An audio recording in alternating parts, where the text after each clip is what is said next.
America में बर्फीले तूफान के कारण अब तक 34 लोगों की मौत हो चुकी है। कई लोगों के बर्फबारी में फंसे होने के कारण मौत का आंकड़ा और भी बढ़ने के अनुमान लगाए जा रहे हैं। अमेरिका की करीब 60% आबादी को मौसम को लेकर सलाह या चेतावनी दी जा रही है। रविवार को तूफान के कारण अमेरिका में 1707 उड़ानें अब तक रद्द हो चुकी हैं। तुनिशा शर्मा ने रोमांटिक ड्रामा फिल्म फितूर से बॉलीवुड में अपने करियर की शुरुआत की। अभिनेत्री ने कैटरीना कैफ के बचपन का किरदार निभाया। दिवंगत अभिनेत्री की मौत पर निर्देशक अभिषेक कपूर ने दुख जताते हुए कहा कि तुनिशा के निधन से वो बेहद सदमे में है और दुखी है। उनके साथ उन्होंने फितूर में काम किया था। 13 साल की एक यंग टैलेंटेड और अनुशासित अभिनेत्री जिसका निधन हुआ। तुनिशा आत्महत्या मामले में पुलिस सख्ती से जांच कर रही है। पुलिस ने साफ कर दिया कि अभिनेत्री प्रेग्नेंट नहीं थी। वही अब जांच में ये भी सामने आया है कि घटना वाले दिन शीजान और तुनिशा ने 3 बजे एक साथ मेकअप रूम में लंच भी किया था। लंच करने के ठीक 15 मिनट बाद तुनिशा ने आत्महत्या कर ली। पुलिस अब ये पता लगाने की कोशिश कर रही है कि आखिर 3 से 3:15 के बीच में ऐसा क्या हुआ कि तुनिशा ने इतना बड़ा कदम उठाया। और तुनिशा की आत्महत्या के मामले में आरोपी शीजान ने पुलिस की पूछताछ के दौरान अभिनेत्री के लिए कई चौंकाने वाले खुलासा किए। पुलिस सूत्रों के मुताबिक शीजान ने पुलिस को बताया कि सुसाइड करने से कुछ दिनों पहले भी तुनिशा ने आत्महत्या करने की कोशिश की थी, लेकिन उसने उस वक्त उसे बचा लिया। इतना ही नहीं, उसने दावा किया कि उसे इस बारे में तुनिशा की मां से भी बातचीत की थी। शीजान ने पुलिस को बताया कि सुसाइड के एक दिन पहले से ही तुनिशा ने कुछ भी खाया पिया नहीं था। घटना वाले दिन शीजान ने अभिनेत्री को खाना खिलाने की कोशिश की, लेकिन एक्ट्रेस ने उस दिन भी कुछ नहीं खाया। शीजान ने कहा कि तुनिशा को सेट पर चलने के लिए कहा था, लेकिन उसने कहा कि वो बाद में आएगी। काफी देर बाद भी जब तुनिशा सेट पर नहीं पहुंची तो बाद में सब लोग उसे खोजते हुए अंदर गए और तुनिशा फंदे पर झूलती मिली।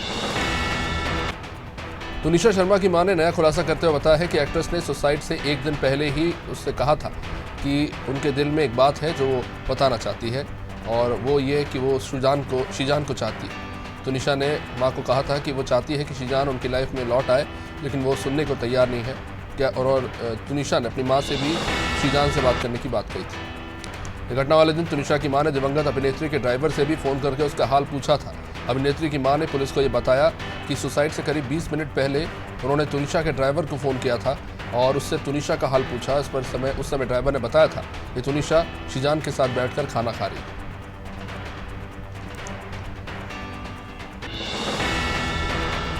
तुनिशा की मौत ने सभी को सदमे में डाल दिया है। बॉलीवुड से लेकर टीवी सेलेब्स तक सभी दिवंगत अभिनेत्री की मौत पर शोक जता रहे हैं। अभिनेत्री काम्या पंजाबी ने भी ट्वीट करके अपनी प्रतिक्रिया दी और लिखा कि आज की पीढ़ी को आखिर क्या हो गया है। अपनी दिक्कतों और अपनी परेशानियों से निपटने के लिए थोड़ा तो हिम्मत रखो। इतनी आसानी से जिंदगी को क्यों छोड़ देते हैं।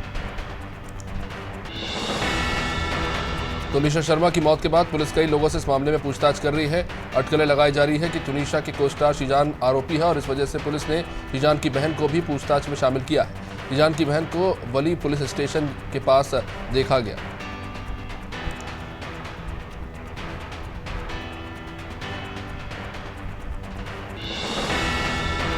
वित्त मंत्री निर्मला सीतारमण सोमवार को दिल्ली के एम्स के एक प्राइवेट वार्ड में भर्ती हुई। रिपोर्ट्स के मुताबिक सीतारमण को दोपहर 12 बजे के करीब अस्पताल ले जाया गया था। भाजपा सांसद महेंद्र सिंह सोलंकी ने इसको लेकर ट्वीट किया था कि सीतारमण के अस्वस्थ होने के समाचार मिले हैं और सभी ने उनके शीघ्र स्वस्थ होने की कामना की।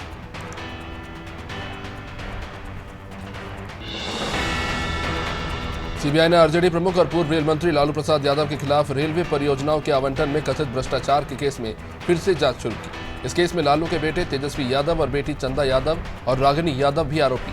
ये केस 2021 में बंद कर दिया गया था।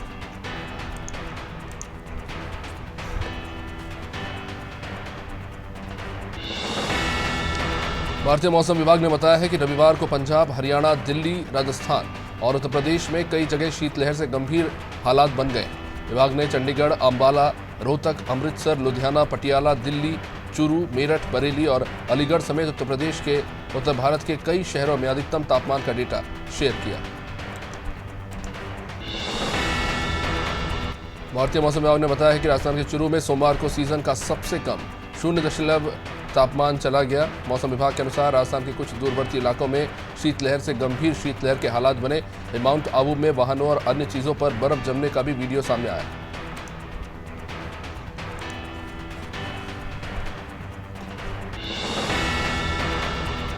कर्नाटक और महाराष्ट्र के बीच जारी सीमा विवाद को लेकर महाराष्ट्र के पूर्व मुख्यमंत्री उद्धव ठाकरे ने कहा कि जब तक ये मामला सुप्रीम कोर्ट में विचाराधीन है तब तक विवादित इलाके को केंद्र शासित क्षेत्र घोषित कर देना चाहिए। उन्होंने विधान परिषद में कहा कि सीमावर्ती गांव में वर्षों से रहने वालों की जीवन शैली और भाषा मराठी है।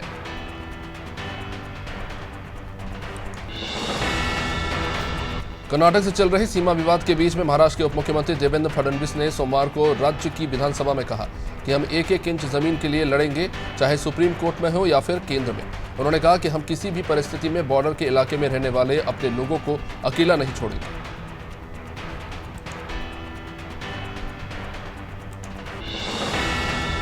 छत्तीसगढ़ के दुर्ग में रविवार को पूर्व प्रधानमंत्री अटल बिहारी वाजपेयी की प्रतिमा लगाने को लेकर ही कांग्रेस और भाजपा के कार्यकर्ता आपस में भिड़ गए और हिंसक झड़प हुई। कांग्रेस कार्यकर्ताओं ने दावा किया था कि बीजेपी ने प्रतिमा लगाने के लिए अनुमति नहीं ली। वहीं पुलिस ने बताया कि बीजेपी कार्यकर्ताओं के पास एनओसी थी, लेकिन कलेक्टर की अनुमति नहीं थी।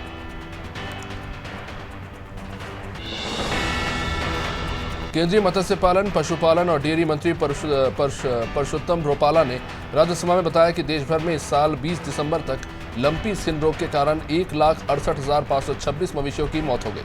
रुपाला के मुताबिक राजस्थान में सबसे ज्यादा 75,820, महाराष्ट्र में 28,227, कर्नाटक में 21,305 और पंजाब में 17,932 मवेशियों की अत्यधिक मौत हुई। दिल्ली में सोमवार को आईटीओ चौराहे पर एक कार में अचानक आग लग गई।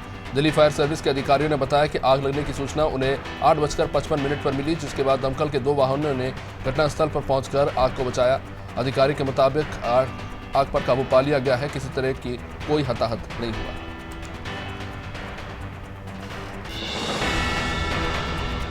प्रधानमंत्री नरेंद्र मोदी सोमवार को दिल्ली के मेजर ध्यानचंद नेशनल स्टेडियम में आयोजित पहले वीर बाल दिवस कार्यक्रम में शामिल हुए। पीएम मोदी ने कहा कि साहिबजादों की बहादुरी की मिसाल सदियों से प्रेरणा दे रही है। उन्होंने कहा कि अगर हमें भारत को भविष्य में सफलता के शिखरों तक ले जाना है तो अतीत के संकुचित नजरियों से आजाद होना होगा। तुनिशा की मौत के बाद जब से शीजान पर आरोप लगे हैं, शीजान के परिवार ने एक आधिकारिक बयान जारी करके कहा है कि हर कोई मामले पर एक बयान के लिए उनसे संपर्क करने की कोशिश कर रहा है। इसे गंभीर स्थिति में परिवार की गोपनीयता की अनुमति दे। मीडिया के सदस्यों द्वारा लगातार फोन करने और परेशान किए जाने को लेकर भी परिवार ने आपत्ति जताई और कहा कि अपार्टमेंट के नीचे खड़े रहना भी अब परेशान कर रहे हैं। पूर्व नेता प्रतिपक्ष अजय सिंह ने कांग्रेस के अविश्वास प्रस्ताव की जमकर तारीफ की। उन्होंने कहा कि अविश्वास प्रस्ताव बिना तथ्यों के सदन में नहीं रखा जाता। कांग्रेस द्वारा लाए गए अविश्वास प्रस्ताव कितना सही कितना गलत है, ये 2023 में जनता बताएगी। अजय सिंह ने कहा कि वीडी शर्मा कुंठित है, इसलिए उल्टी सीधी बयानबाजी करते हैं।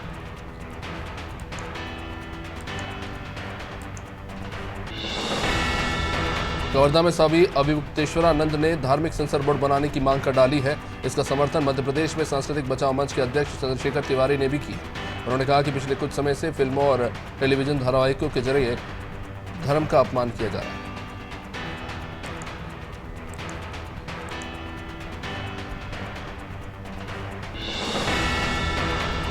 सीएम हाउस में विधानसभा चुनाव को लेकर बैठक हुई, जिस पर गृहमंत्री नरोत्तम मिश्रा का बयान आया। गृहमंत्री ने कहा कि 2023 के विधानसभा चुनाव का प्लान तैयार हो गया है। मंत्री और अधिकारियों के 4 ग्रुप बनाए गए हैं। हर महीने चारों ग्रुप की बैठक होगी। हर जिले में 15 जनसेवा मित्र तैनात किए जाएंगे।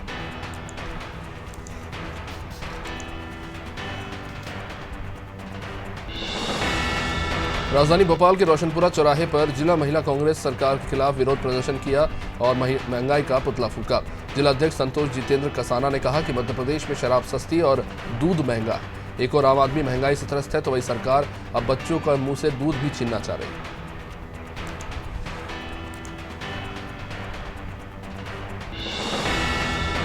इटावा में एक निजी स्कूल बस ने बाइक सवार 2 युवकों को टक्कर मार दी, जिससे दोनों युवकों की मौके पर ही मौत हो गई। इस घटना के विरोध में ग्रामीणों ने जसवंत नगर कचोरा घाट रोड पर जाम लगा दिया। पुलिस ने मौके पर पहुंचकर कड़ी मशक्कत के बाद जाम खुलवाया। पुलिस ने मृत युवकों के शव को कब्जे में लेकर पोस्टमार्टम के लिए भेजा और बस चालक को गिरफ्तार कर उसके खिलाफ कानूनी कार्रवाई शुरू कर दी। खबर बालाघाट से, जहां बैहर जिला बनाव संघर्ष समिति ने जंगी आम सभा का आयोजन किया। बता दें कि बैहर को जिला बनाने की मांग बीते 25 सालों से लगातार हो रही, परंतु अभी तक बैहर को जिला बनाने का कोई भी सरकार ने प्रयास नहीं किया। अब इसी के विरोध में समिति ने आम सभा आयोजित कर निर्णय लिया कि अगर मांग पूरी नहीं होती तो आने वाले चुनाव में मतदान नहीं करेंगे। भदोही जनपद में पुलिस ने 3 शातिर चोरों को मुठभेड़ के बाद गिरफ्तार किया। बता दें कि क्राइम ब्रांच और गोपीगंज कोतवाली पुलिस की संयुक्त टीम ने इस कार्रवाई को अंजाम दिया। पुलिस ने चोरी हुए 8.5 लाख रुपए की कीमत के सामान के साथ चोरों को गिरफ्तार किया।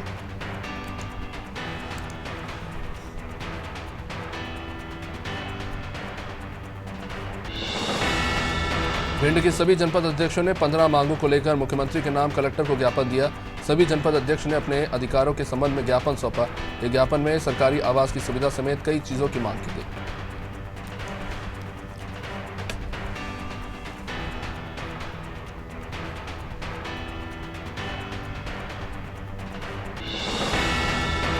खबर हापुड़ से, जहां गढ़मुक्तेश्वर क्षेत्र के बल्लुवापुर के पास गन्ने से भरा ओवरलोडेड ट्रक 11,000 केवी की विद्युत लाइन से जा टकराया।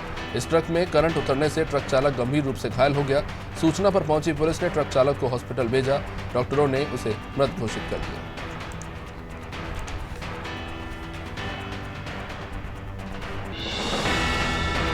खबर हरदोई से, जहां संडीला नगर पालिका परिषद के अध्यक्ष पद के प्रत्याशी रफीक लंबू ने जनसभा आयोजित की, जिसमें एआईएमआईएम के सेंट्रल प्रदेश अध्यक्ष नोमान नदवी शामिल हुए। उन्होंने कहा कि सरकार मस्जिदों की जगह नंगे भूखों का सर्वे कराए। साथ ही कहा कि कांग्रेस, सपा और बसपा ने मुसलमानों को ठगने का काम किया।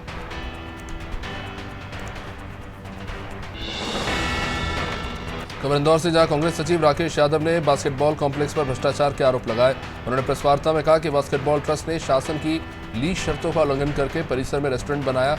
उन्होंने कहा कि मुख्यमंत्री शिवराज सिंह चौहान और जिला कलेक्टर इलियाराजा टी से शिकायत करके मांग की है कि बास्केटबॉल कॉम्प्लेक्स का कब्जा ट्रस्ट से वापस शासन प्राप्त करे। इंदौर क्राइम ब्रांच ने अवैध मादक पदार्थों की तस्करी करने वाले 2 आरोपियों को पकड़ने में सफलता हासिल की। पकड़े गए दोनों आरोपियों से पुलिस ने 26 ग्राम अवैध ब्राउन शुगर जब्त की है, जिसकी कीमत 2,60,000 बताई जा रही है। आरोपियों ने पूछताछ करने पर पुलिस को बताया कि आगर मालवा से ब्राउन शुगर लेकर इंदौर में सप्लाई करते थे।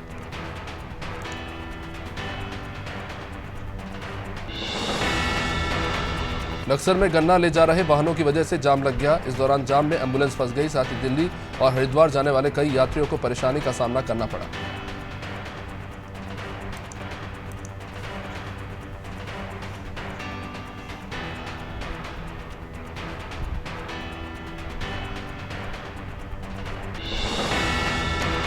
तो लखनऊ से, जहां आप पार्टी के सांसद और यूपी प्रभारी संजय सिंह ने योगी सरकार पर बड़ा आरोप लगाया। उन्होंने कहा कि इन्वेस्टर समिट आदित्यनाथ सरकार का एक नया घोटाला है।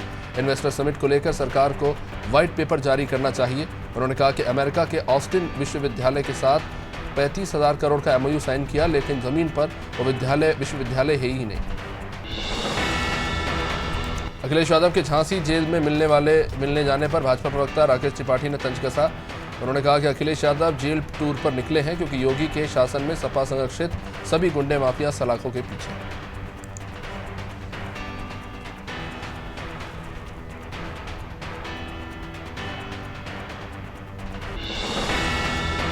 खबर लखनऊ से, देश के प्रधानमंत्री नरेंद्र मोदी से दिल्ली में उत्तर प्रदेश के कारागार और होमगार्ड राज्य मंत्री स्वतंत्र प्रभार धर्मवीर प्रजापति ने मुलाकात की। मंत्री धर्मवीर प्रजापति ने पीएम मोदी को विभागीय उपलब्धियों पर तैयार की गई पुस्तक की प्रति के साथ बंदियों द्वारा मथुरा जिला कारागार में बने ठाकुर जी की पोशाक और गणेश जी और पीएम मोदी की पेंटिंग सहित अन्य चीजें भेंट की। मथुरा के थाना शेरगढ़ पुलिस द्वारा मुठभेड़ में घायल बदमाश असरू उर्फ असरुद्दीन को इलाज के लिए जिला अस्पताल में भर्ती कराया गया। असरू सोमवार की जगह जिला अस्पताल से पुलिस को चकमा देकर फरार हो गए। असरू जिला अस्पताल के बच्चा वार्ड के 2 नंबर बेड पर भर्ती था। उसके मुठभेड़ के दौरान पैर में गोली लगी थी।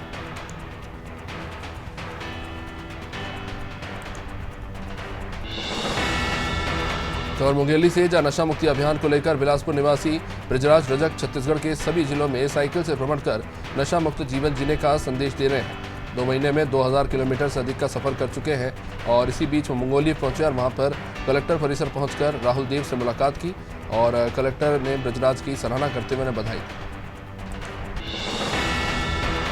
पटेरा में धर्मांतरण किए गए कुछ व्यक्तियों को बागेश्वर धाम सरकार के सानिध्य में वापस धर्मांतरण कराकर हिंदू धर्म में लाया गया। उनकी वापसी विधि विधान के साथ संकल्प दिलाकर की गई और इसकी प्रति समर्पण करने का भाव धीरेन्द्र शास्त्री के द्वारा संकल्प कराया गया।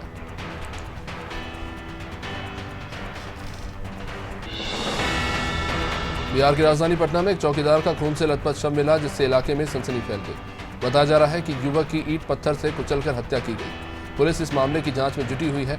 ये मामला पटना के बिहटा थाना इलाके का है, जहां बेखौफ अपराधियों ने निर्मम हत्या करने के बाद चौकीदार के शव को घर से महज कुछ ही दूरी पर सड़क पर फेंक कर चले गए।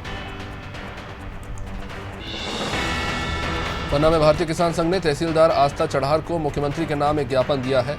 उपार्जन केंद्र कृषि उपज मंडी सिमरिया में किसान जगदीश प्रजापति और उत्तम पटेल की धान तुलाई के बाद कुल 16 बोरियां गायब हो गई, चोरी हो गई। किसानों ने चोरी गए अनाज की भरपाई के लिए ज्ञापन सौंपा है और 7 दिन के अंदर कार्रवाई नहीं करने पर प्रदर्शन की चेतावनी दी। रायबरेली पुलिस के प्रयास से 5 लाख की टप्पेबाजी करने वाले शख्स को गिरफ्तार किया गया है। गिरफ्तार हुए अभियुक्त से पूछताछ करने पर उसने स्वयं का नाम ब्रज कुमार बताया है। बागवानी निवासी भोपाल मध्य प्रदेश का बताया गया है, जो 9 दिसंबर को पीड़ित राजेंद्र कुमार भारतीय स्टेट बैंक में ब्रज कुमार बागवानी द्वारा खुद को पहले उसने बैंक का कर्मचारी बताया, राजेंद्र कुमार से टप्पेबाजी की और बाद में इसकी सूचना प्रशासन को दी। रांची में नवनियुक्त ट्रेनी के पासिंग आउट परेड के मौके पर झारखंड के मुख्यमंत्री हेमंत सोरेन समारोह को संबोधित करने पहुंचे। पूर्वी सिंहभूम के सीटीसी स्वासपुर मुसाबनी फुटबॉल ग्राउंड में इस समारोह का आयोजन हुआ, जिसमें IRB 1 से 5 के नवनियुक्त प्रशिक्षु आरक्षियों के पासिंग आउट के अवसर पर समारोह का आयोजन हुआ। बेलवा टीकरा के पहाड़ में संदिग्ध परिस्थितियों में नर कंकाल मिलने से इलाके में सनसनी है। कंकाल के पास बरामद मोबाइल फोन और कपड़े के आधार पर यह आशंका जताई जा रही है कि शव गांव की ही एक किशोरी का है, जो बीते 3 महीनों से लापता है। भेलवा टीकरा निवासी विजय चौहान ने अस्थियों के कपड़े और वहां पड़े मोबाइल फोन को देख शव अपने भतीजी 16 साल की किशोरी शालिनी चौहान का बताया है, जो 3 महीने से लापता है। कलेक्ट्रेट में टीएल बैठक के दौरान कलेक्टर उमाशंकर भार्गव ने सीएम हेल्पलाइन की समीक्षा की। जिले की औसत 40% से कम होने पर अधिकारियों को फटकार भी लगाई। इस दौरान एसडीएम सहित अन्य अधिकारी भी मौजूद रहे।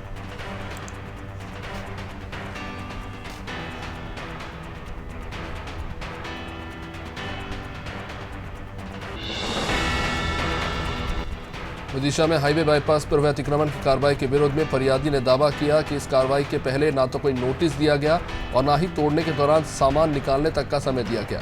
पीड़िता तहसीलदार सिरोज अग्निवंशी पर कॉलोनाइजर से मिलीभगत होने का आरोप लगा रहे हैं और शासन प्रशासन से मांगा है कि 50 लाख रुपए का मुआवजा दिया जाए। टीकमगढ़ स्थित एक स्थानीय रेस्टोरेंट में वैश्य फेडरेशन के वार्षिक कैलेंडर का विमोचन हुआ। विधिवत रूप से मां सरस्वती के चित्र पर माल्यार्पण किया गया। कैलेंडर के विमोचन में जिला इकाई समेत तमाम कार्यकर्ता मौजूद रहे।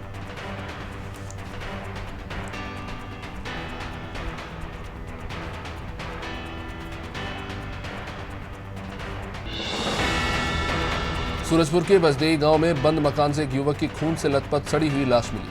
बसदेई गांव निवासी भरत राजवाड़े घर में अकेले रहता था। इसे घर पर 9-10 दिन से ताला लगा हुआ था। भयानक बदबू आने पर परिवार वालों ने पुलिस को इसकी सूचना दी। बसदेई पुलिस, FSL और डॉग स्क्वाड की टीम मौके पर पहुंचकर ताला तोड़कर अंदर घुसी और राजवाड़े की सड़ी हुई लाश बरामद की है। अब इस मामले में जांच हुई। सूरजपुर के जरही चौक में भाजपा नेता और कार्यकर्ताओं ने चक्का जाम कर प्रदर्शन किया। स्थानीय सड़क की मरम्मत के लिए लंबे समय से मांग हो रही थी। PWD के अधिकारियों ने आने वाले 6 जनवरी से सड़क मरम्मत कराने का अब आश्वासन दिया।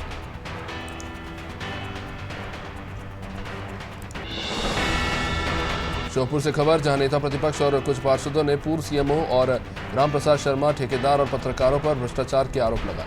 इन्होंने बताया कि मेला हजारेश्वर मैदान में शॉपिंग उत्सव लगाया गया। 2015 से 200 दुकानों से भी अधिक लगी हुई है और जगदीश प्रसाद शर्मा के नाम से 56,640 रुपयों में 1 माह के लिए जमीन किराए पर दी गई।